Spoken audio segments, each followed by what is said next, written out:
clarifications and supplementary questions for Deputy Prime Minister Tharman. He made some reference in his answer to the audit done by the AGO on the alternate Hougang Punggol East Town Council. And I'd like to ask him some questions on this. First, is he aware that the Town Council has since filed a subsequent audited accounts for FY 13-14 by 30th of June?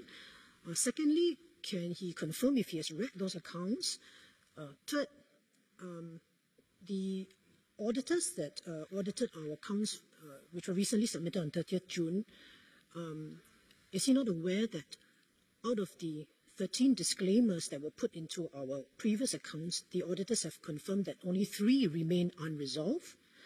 And last of all, does DPM, is he not also aware that this recent audit that we did for FY 13-14, our auditors actually made the observation that except for certain specific issues, the Town Council has actually complied with the Act in terms of keeping proper accounts and books?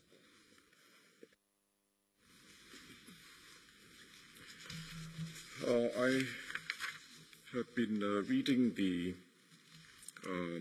reports regarding the latest accounts. First, of course, it has to be noted that they were submitted very late, several months after they were meant to be submitted to the Ministry of National Development. MND, in fact, issued a reply to queries on the matter, which I have read. The accounts are still qualified with disclaimers of opinion.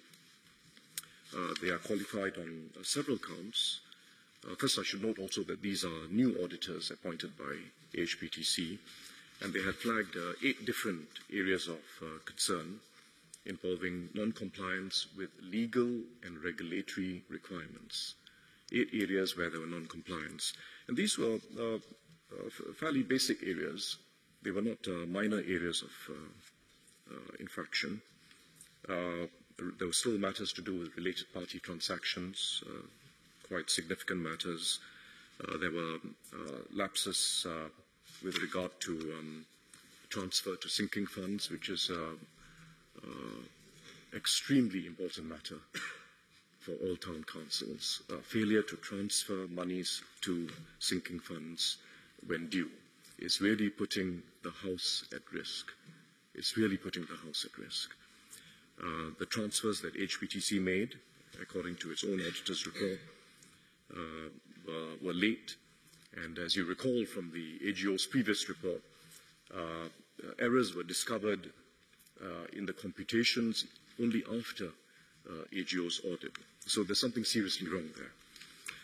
There were also problems to do with the accounts themselves, problems to do with the opening balances, problems to do with determining the accuracy of the service and conservancy charges that were owed to the town council, problems to do with accounting for creditors and accrued expenses.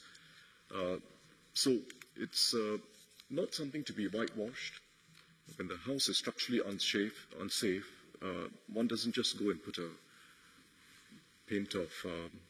new coat of paint on the front walls. I think it needs a very hard look. The foundations need to be put in place. It's hard work, but you've had a lot of time to do so. Ms. Sylvia Lim. Thank you, Madam. DPM still has not actually answered my questions.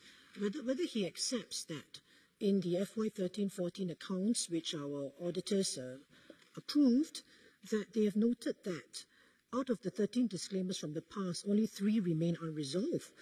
So I'd like him to confirm whether he accepts that point. Secondly, does he also accept that some of the areas which our auditors highlighted were actually carried over from the previous accounts, opening balance issues, for example? That's the second point. Third point also, regarding the sinking fund transfers, I think it is public knowledge that the Town Council has still not received its operating SNCC grants for FY 14 and FY 15. So is DPM not aware of that as well? And last of all, does DPM not accept what I put to him earlier, that the auditor's opinion was that except for the specific observations, we have complied with the Act? Well, that is like saying that except for the fact that the pillars of my house are in serious danger of collapsing, everything is fine. The examples that I've given of the areas that the auditor has qualified do strike me as a finance minister as being fairly serious examples. They're not minor infractions which you put a coat of paint over. They're very serious examples. So I would really strongly advise not to get in the game of saying that, whether it's 3 or 8 and so on, but to look into the substance of the matter. These are very serious issues, a failure to transfer monies into the sinking funds, being unable to account for your service and conservancy charges after a few years. They're very serious matters to be taken seriously by everyone up and down the line. I'd strongly advise that. Second, on the matter of grants, was that what you asked about? On the matter of grants.